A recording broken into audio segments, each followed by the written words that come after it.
Hi guys, good morning everyone. మనం చెన్నై వచ్చేసాం. Chennai fact exam, forensic aptitude and calibre test కోసం చెన్నై వచ్చేసాం. ఇదే మన ట్రైను. ఆ ట్రైన్లోనే దిగాం అనమాట. సో చెన్నై మొత్తం సూపర్ ఉంది, చూడడానికి చాలా చాలా బాగుందన్నమాట. ఎంత బాగుందంటే చాలా పీస్ఫుల్గా ఒక సిటీ కదా మా చెన్నై. నార్మల్ సిటీ కాదు, ఫాస్ట్గా పరిగెట్టుకుంటా పైన చూడండి ఎంత పీస్ఫుల్గా ఉందో. మొత్తం మొత్తం కన్స్ట్రక్షన్ మొత్తం. ఇక్కడ పీపుల్ కూడా ఏదో కొంచెం న్యూగా కనిపిస్తున్నారు. ఇక్కడ మొత్తం తమిళ్ అంట, మనకి ఏ భాషలో రావు అసలు, తెలుగే తిన్నంగా రాదు. అలాంటిది తమిళ దగ్గరికి వచ్చేసాం చెన్నై. ఈ చెన్నైకి వచ్చేస్తే ఇంకా ఓవరాల్ వ్యూ అంటే ఇది. పైకి ఎక్కి చూపిస్తే మొత్తం ఓవరాల్ వ్యూ ఇది. సూపర్ ఉన్నారు కదా, మొత్తం కంఫర్ట్గా ఉంది. ఆ రెక్కల ఫ్యాన్ మాత్రం నన్ను భలే ముచ్చటాడిచ్చింది. సో ఇంకా రెడీ అయిపోయి ఎగ్జామ్కి వెళ్ళిపోతాం. ఫుల్గా ఫ్రెష్ అప్ అయిపోయాను. ఫ్రెష్ అప్ అయిపోయి చిన్న సెల్ఫీ లాగుతుంటే వెనకాల ఏదో ఉంది. అది ఏంటంటే ఒక సంస్థానం, అంటే ఒక మహల్ అనుకుంటా. సో ఆ మహల్ ఏంటో చూసేద్దామా. మహల్ అయితే చాలా చాలా బాగుంది. మొత్తం ఓవర్ వ్యూ అయితే చూపిస్తాను మీకు. ఓవర్ వ్యూ చాలా అబ్బా, మంచి మంచి మహల్ అనమాట. ఏ మహల్ అంటే మహల్ అంటున్నాను కానీ అసలు ఏమంటారో మనకే తెలీదు. సో నేను మహల్ అంటున్నా, కాకపోతే ఇది రైల్వే స్టేషన్ దగ్గరలో ఉందన్నమాట. చాలా చాలా బాగుంది, నాకు బాగా నచ్చింది. అందుకే అంత బాగా ఎలివేట్ చేసి చెప్తున్నా. వీడియో కూడా తీశాను, దీని ఫ్రంట్ వ్యూ కూడా తీశాను. ఫ్రంట్ వ్యూ చూపిస్తాను చూడండి, అదిగో ఫ్రంట్ వ్యూ. బాగుంది కదా, చాలా బాగా నచ్చింది కదా. దీని పేరు నాకు తెలియదు, మీకు ఏం తెలిస్తే కామెంట్ చేయండి, నేను తెలుసుకుంటాను. ఇది లోపలికి వెళ్ళడానికి లేదు, అసలు గేట్లు క్లోజ్ చేస్తారు. వెళ్దామని ప్రయత్నించాం కానీ అసలు అవ్వలేదు. కానీ మీ అందరి కోసం ఒక ఫోటో అయితే తీసాను పర్ఫెక్ట్గా.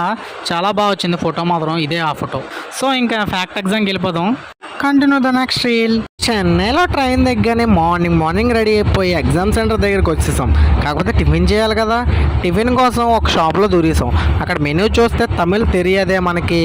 తమిళ్ తెలియకపోయినా ఏదో ఒకటి ఆర్డర్ ఇవ్వాలి కదా. ఇలా ఆర్డర్ ఇద్దామని ప్లాన్ చేసుకుంటే మనం అక్కడ పొంగల్ స్పెషల్ అని చెప్పారు. సరైన పొంగల్ ఆర్డర్ ఇచ్చాం. పొంగల్ ఇలా చెప్పగానే అలా లడ్డుక్కని తెచ్చేసాడు. మన ప్లేట్లోకి చట్నీ వేసుకుని సరాసరి తెచ్చేసాడు మన చలం బాబాయ్. ఇంకా పొంగల్ చూస్తే నోరు ఊరేస్తుంది. ఇంకో పట్టాల్సిందని గట్టిగా ఫిక్స్ అయిపోయాను. ఇంకా మంచిగా మొదలెడదామని ఇంక స్టార్ట్ చేస్తాను. చైర్ ముందుకు లాగేసుకుని ఇంకా మొదలుపెట్టాను. చూసారు కదా ఎలా ఉందో, టేస్ట్ఫుల్గా ఉంటుంది, నాకు పక్కాగా అనిపించింది. కాకపోతే నేను తింటుంటుంటే ఇంకా సరిపోవట్లేదు. టేస్ట్ అమేజింగ్గా ఉంది. టేస్ట్ అయితే పర్ఫెక్ట్, వండర్ఫుల్, ఎవర్ లాస్టింగ్ అనమాట. చాలా చాలా బాగుంది, నాకు బాగా నచ్చింది. పొంగల్ కదా ఇది స్పెషల్ అంట అక్కడ చలం బాబాయ్ కొట్లో. పొంగల్ అనేది చాలా చాలా స్పెషల్. సో పొంగల్ తినడం, పొంగల్ అంటే ఏదో ఫెస్టివల్ అనుకుంటారు, అదొక ఐటమ్. ఐటమ్ అంటే వంటకం. ఆ వంటకం నేను చెన్నైలో తిన్నాను అనమాట. ఇక్కడ కూడా తిన్నాను మన ఆంధ్రాలో, కాకపోతే చెన్నైలో తింటే అక్కడ ఏదో స్పెషల్ అంటే ఇంకా మొదలుపెట్టాను. చాలా చాలా బాగుంది. ఇంకా మరి చాలం బాబాయ్ దగ్గరికి వచ్చేసి ఇంకేం కావాలన్నాడు. ఇడ్లీ చెప్పాను. ఇడ్లీ అయితే సాంబార్ ఇడ్లీ, చెన్నైదా సాంబార్ దా. ఇంకా మొత్తానికి చెన్నైలో సాంబార్ టేస్ట్ కూడా చూసాను. ఇది ఎక్కడ ఉన్నారు, hotel Chalam, Anna Nagar, MG road. సింపుల్గా చెప్పాలంటే అంబేద్కర్ లా యూనివర్సిటీకి ఆపోజిట్ రైట్ సైడ్లో 50 మీటర్స్లో ఉంటుంది. ప్రతి ఒక్కరు ట్రై చేయండి, మస్ట్ అండ్ షుడ్గా.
ఎగ్జామ్ రాసిన వెంటనే యూనివర్సిటీలో అమ్యూనిటీస్ బ్లాక్ అని ఉంది. ఆ అమ్యూనిటీస్ బ్లాక్ దగ్గర క్యాంటీన్ ఉందంట. క్యాంటీన్ ఏంటంటే చూద్దామని లోపలికి వెళ్ళాం.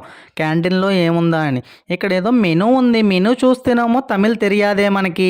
లోపలికి వెళ్ళి యాంబియన్స్ చూస్తే అదిరింది. సో తినొచ్చు. ఖాళీగా ఉంది కదా అంటే ఇక్కడ కొట్టు ఉంది. కొట్టులో మనకు అన్నీ కావాల్సినవి దొరుకుతాయి. సో అన్నీ చూసేసాం. ఇక్కడికి వెళ్ళి ఆర్డర్ ఇద్దామని వెళ్తే ఇక్కడ ఏం స్పెషల్ బాగుంటుందంటే చికెన్ ఫ్రైడ్ రైస్ ఉందన్నాడు. ఓకే ఆర్డర్ చెప్పేసాం. ఆర్డర్ చెప్పేసి మన మెనూ దగ్గర నుంచి మన సీట్లోకి వెళ్ళిపోయాం. కాకపోతే ఇక్కడ మొత్తం ఖాళీగా ఉంది. ఎందుకంటే హాలిడేస్ కదా. సో మా ఫ్రెండ్స్ అందరూ కూర్చున్నారు. నేను వెళ్ళిపోయాను. మనకు ఆర్డర్ వచ్చేసింది దగ్గరికి. ఆర్డర్ వచ్చి chicken fried rice. Chicken fried రైస్లో చికెన్ తక్కువగా వేసాడు. ఫ్రైడ్ రైస్ ఏమో ఎక్కువ చేశాడు. టేస్ట్ అయితే సూపర్ ఉంది. ఎందుకంటే మనం ముందే పొంగల్ తిన్నాం కదా టిఫిన్. తర్వాత ఆకలి ఆకలి ఆకలి. సో ఇక్కడికి వచ్చి తినబోదికి మనం చాలా టేస్ట్ ఉంది. ఫుల్గా ఎక్కేస్తుంది. చాలా చాలా టేస్ట్ ఉంది. చాలా బాగా నచ్చింది నాకు. చిన్న సాస్ వేసుకున్నాం. Chilli sauce. అది కూడా అదిరింది. చిల్లీ సాస్ అంత ఘాటేం లేదు. ఇది చెన్నై కదా సాంబార్లా ఉంది. తర్వాత ఇంకా టమాటా సాస్ ట్రై చేద్దాం. టమాటా సాస్ కూడా చక్కగా వేసుకుంటే తీయగా ఉంది. తీయగా. సో చాలా చాలా బాగుంది. ఫ్రైడ్ రైస్ బాగా నచ్చింది నాకు మళ్ళీ మా ఫ్రెండ్స్ కూడా తిన్నారు. కాకపోతే వాళ్ళకి సిగ్గుపడుతుంటే నేను మాత్రం హ్యాపీగా ఎంజాయబుల్గా కంఫర్ట్గా చాలా ఫ్రీగా చాలా చాలా ఫ్రీగా. ఫ్రీ అంటే ఫ్రీగా కట్టలేదు. డబ్బులు మాత్రం 100 రూపాయలు తీసుకున్నాడు. కాస్ట్లకి తగ్గట్టు టేస్ట్ ఇచ్చాడనమాట. ఎనీవే చాలా చాలా బాగుంది.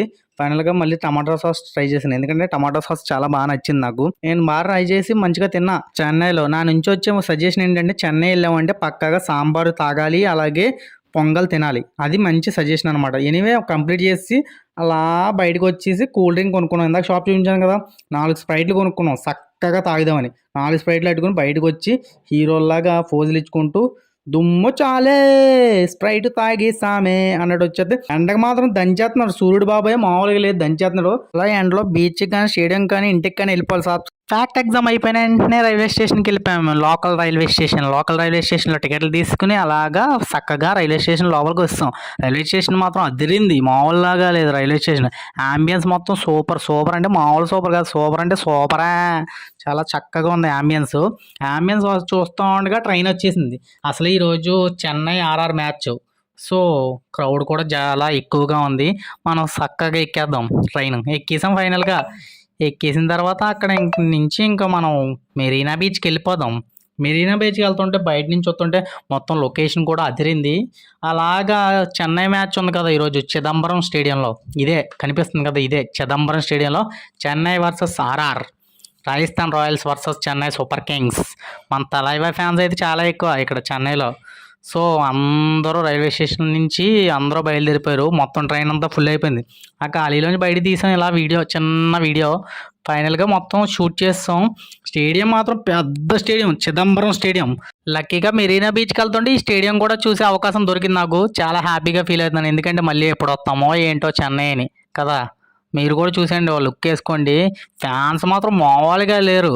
జెర్సీలు అందరూ 7. ధోని ఫ్యాన్స్ అందరూ 7. మీరు కూడా ధోని ఫ్యాన్స్ అయ్యి ఉంటారు కదా. మొత్తం ఎల్లో ఆర్మీ దిగేసింది ఇక్కడ. Full yellow. స్టేడియం చుట్టూ చెట్లు ఉండడం వల్ల కొంచెం కనిపిస్తుంది, కొంచెం కనిపించట్లేదు. కానీ ఫైనల్గా మొత్తం ఇదిగో ఫుల్ స్టేడియం. ఇదిగో మొత్తం స్టేడియం చూస్తాం. ఫైనల్గా స్టేడియం మాత్రం నాకు బాగా నచ్చింది. మ్యాచ్ చూద్దాం అనిపించాం కానీ టికెట్ లేవు మాకు. లోపలికి ఎంట్రన్స్ ఉండదు. అప్పటికప్పుడు టికెట్లు కొనలేము, కష్టం కదా. సో ఇంకా రైల్వే స్టేషన్ వచ్చింది. ఇంకో దిగేశారు మొత్తం ఆ చెన్నై ఫ్యాన్స్ మొత్తం అందరూ 7 జెర్సీలే. మొత్తం ఫ్యాన్స్ అందరూ దిగేశారు. ఫైనల్గా ఇక్కడ కటౌట్లు కూడా పెట్టేశారు. Chennai versus R R. ధోని కటౌట్లు, రాజస్థాన్ వాళ్ళు కటౌట్లు, అందరు కటౌట్లు పెట్టేశారు. చాలా బాగా హ్యాపీ అనిపించింది నాకు. అలా చక్కగా సరదాగా చిదంబరం స్టేడియం చూస్తాం. అలా బీచ్కి వచ్చేసాం. మెరీనా బీచ్, చెన్నైలో ఉన్న మెరీనా బీచ్కి వచ్చేసాం. మెరీనా బీచ్ మాత్రం చాలా అద్భుతంగా ఉంది. కానీ ఈ మండుటెండలో మంటెక్కిపోతుంది ఈ బీచ్లో నడాలంటే. చాలా చాలా చిరాగ్గా ఉంది. కానీ బీచ్ చూడాలి. బీచ్ అంటే ఎవరికి ఇష్టం ఉండదు. సో బీచ్కి వచ్చేసాం. ఇక్కడ గుర్రం చూసి కానీ గుర్రం ఎక్కుదామని ప్లాన్ చేసుకున్నాం. సో గుర్రానికి హెల్ప్ చేసాం, ఏదైనా డిస్కౌంట్ ఇస్తాడేమో అని. కానీ ఆడు ఇవ్వలేదు మాకు. ఏమైంది తర్వాత ఎక్కుదాంలే అని అక్కడ తీసుకెళ్ళిన తర్వాత కొంచెం హెల్ప్ చేసి ఇచ్చేసాం. ఫైనల్గా బీచ్ డెస్టినేషన్ రీచ్ అయ్యాం. ఫుల్గా ఎండలో మంటెక్కింది నేను. అంటే నడిచి మంటెక్కింది నేను. అరిచేసాను ఫుల్గా. బీచ్ దగ్గరికి వచ్చానన్న ఆనందంతో గట్టిగా బీచ్ వచ్చేసాము అని అరిచేసాను. ఇంకా బీచ్ విషయానికి వస్తే భయ్యా ఏదో మెరీనా బీచ్ అన్నారు కానీ నడిచి వచ్చేసరికి సీక్ అయిపోయింది భయ్యా. కిలోమీటర్ దూరం ఉంటుంది భయ్యా. ఇదిగో చూడా బీచ్ ఇక్కడ ఉందా, అదిగో చివరి చూసా, అది కిలోమీటర్ నడిచి వచ్చాం భయ్యా. మెరీనా బీచ్ అంటే ఏదో అనుకున్నాం కానీ బాబోయ్ మామూలు దోల కాదు, దోల ఆడేస్తుంది. ఇంక మెరీనా బీచ్ అందాలు, ఇక్కడ పావురాలు, ఇసక, దెబ్బలు, అలాగే చక్రాలు, ఇయన్నీ నీడలు, ఎండలు, మంటలు ఎక్కేస్తూ అలా మెరీనా బీచ్ అందాలను చూసేయండి ఒక పట్టు పట్టు. అందులోకి మా వాళ్ళు ప్లాన్ చేస్తారు గుర్రాలు ఎక్కడ ఎక్కుదాం, అలాగే ఇలా పిలిచి గుర్రాల వాళ్ళని పిలిచి అదిగో పిలుతున్నారు చూడండి, హాయిలు చెప్తున్నారు చూడండి మీకు. సో హాయిలు చెప్పారు, ఇంకా గుర్రాలు ఎక్కడానికి సిద్ధమయ్యారు. ఇక్కడ గుర్రం 100 రూపాయలు తీసుకున్నాడండి అటు ఇటు తిరగడానికి. ఇంకో గుర్రాలు ఎక్కేశారు. నన్ను ఎక్కుదామంటే నాకు ఫోటోలు ఎవడో వీడియోలు ఎవడో తీయడని వీళ్ళు ఎక్కదే వీళ్ళు వీడియోలు తీశాను. కానీ 100 రూపాయల గుర్రం అటు వెళ్ళి ఇటు వచ్చేది. అమ్మ బాగా దెబ్బేస్తున్నారు. కాకపోతే చెన్నైలో అన్నీ చీపే, చాలా చవకగా ఉంది. బాగుంది కదా లొకేషన్ కూడా. మీరు కూడా గుర్రం ఎక్కి ఉంటారు కదా, గుర్రం ఎక్కితే కామెంట్ చేయండి. నేను అంతలోకి ఇక్కడ ఏదో వచ్చింది, ఏంటిది పీత రయ్య ఏదో వచ్చింది బయటకు వచ్చిందని మళ్ళీ బీచ్లోకి ఇచ్చేసాను ఫుల్గా హ్యాపీగా. ఇంకా బీచ్ విషయానికి వస్తే మాత్రం చాలా పీస్ఫుల్గా, ఎండాకాలం కదా, ఎండలో వచ్చేసాం, మాకు దోవలు తీసిపోతుంది. కానీ ఫైనల్గా వచ్చి డెస్టినేషన్ హ్యాపీ అయ్యాం, ఎందుకంటే మెరీనా బీచ్ చూసాం. ఇది ఒక వే, ఇంకే ఇలా రావాలి అసలు రూల్గా, కానీ మేము షార్ట్ కట్లో వచ్చి దోవలు తీర్చుకున్నాం. ఇంకా రిటర్న్ ఇలా వెళ్ళిపోతాం చల్లగా. ఈ వంతెన ఉంది కదా, ఈ చెక్కతో అదే వుడ్తో చేసిన ఈ వంతెన ఉంది కదా, ఈ వంతెన ద్వారా అలా బయటికి వెళ్ళిపోతాం. ఎందుకంటే మొత్తం మెరీనా బీచ్ మొత్తం తిరిగేసాం ఫుల్గా. కానీ బాగుంది మెరీనా బీచ్. చెత్త ఎక్కువ వేసారు కానీ పావురాల వ్యూ అయితే చాలా చాలా బాగుంది, నాకు బాగా నచ్చింది. గుర్రాలు కూడా ఉన్నాయి, గుర్రాలు సరదాగా ఉన్నాయి. నేనే ఎక్కలేకపోయానని కొంచెం బాధపడుతున్నాను. ఎనీవే మా ఫ్రెండ్స్ ఎక్కారు కదా, కొంచెం హ్యాపీ. ఫైనల్గా నేను ఒక ఫోటో తీసుకున్నాను, ఇదే ఒక ఫిక్. ఆ ఫిక్ అయిపోయిన తర్వాత అలాగే ఎక్కిస్తాం మేము. ఎక్కడికి బస్సు ఎక్కితే టికెట్లు చూసారా, కొంచెం స్పెషల్గా ఉన్నాయి, చాలా బాగున్నాయి కదా, అందుకే వీడియో తీశాను. ఎనీవే చెన్నై టూర్ కంప్లీట్ చేసాం. నెక్స్ట్ టూర్ ఎక్కడికి వెళ్దాం కామెంట్ చేయండి. Anyway thank you so much for all.